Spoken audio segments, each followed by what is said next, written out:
j'espère que vous allez bien. Donc aujourd'hui on se retrouve pour une vidéo qui sort de l'ordinaire. Donc c'est l'unboxing du colis, enfin d'un colis qu'une maison d'édition m'a envoyé. Donc la maison d'édition c'est Clair de Lune. Ils éditent notamment les Donjons de Nalbuck, si jamais vous connaissez. Donc aujourd'hui j'ai reçu 3 ouvrages. Donc déjà merci beaucoup, parce que c'est quand même assez conséquent. Et on est clairement sur la thématique de l'écologie, qui est un thème très important. Donc j'ai reçu 2 mangas et une bande dessinée, et puis on va découvrir ça tout de suite. C'est parti! Donc en premier, j'ai reçu le tome 1 de Circé. Donc regardez-moi cette pépite. Trop beau. Donc pour ceux qui veulent lire le résumé, et les dessins à l'intérieur, on en parle, ils sont super pipous. Regardez-moi ça. Donc on suit les aventures de ce personnage donc, qui s'appelle Thomas.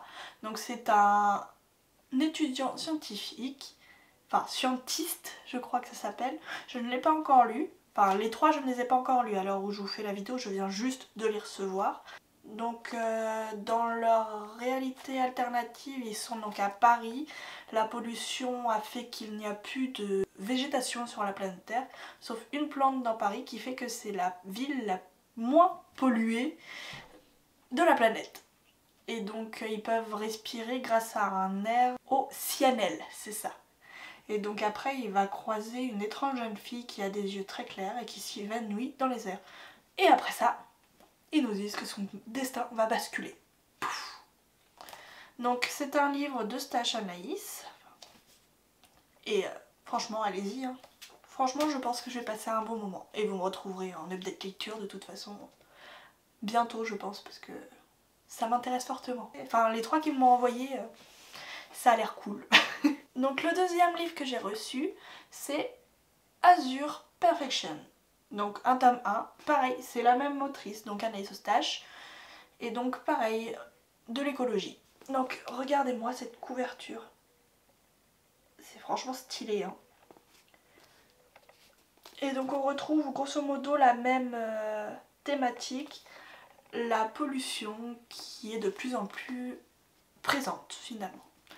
Donc franchement, s'il y a des personnes que l'écologie ça intéresse mais que les sujets sont souvent lourds, allez vers ce genre d'ouvrage parce que ça vous ouvre à cette thématique de façon douce. Donc allez-y les yeux fermés franchement. Et pareil dans celui-là, bon il est un peu plus gros. Les dessins sont aussi très très beaux. Regardez-moi cette tête au garçon là à droite, il est trop mignon. Voilà. Donc celui-là on le retrouve au prix de 9,95 € et j'ai oublié de vous dire celui-là c'est 7,95 €. Et donc le dernier livre qu'on m'a envoyé c'est une bande dessinée, donc ça s'appelle Une reconversion verte. Donc par Natalia Drouard et Safo Urbain, ou Urban, je ne sais pas du tout. Donc un parcours initiatique d'une trentenaire en quête de sens. Même thématique que les 2 premiers, l'écologie. Donc celui-là il est au prix de 22,95 €. Et pareil, regardez-moi ces petits dessins, comment ils sont mignons. C'est frais, j'ai franchement hâte de les lire. Hop. Et en ce moment j'ai une lubie pour les plantes vertes. Voilà, que demande le peuple. Donc je vous ferai un retour rapidement sur ces 3 ouvrages. Et sur ce, je vais vous souhaiter une bonne journée. Et je vous dis à la prochaine. Salut!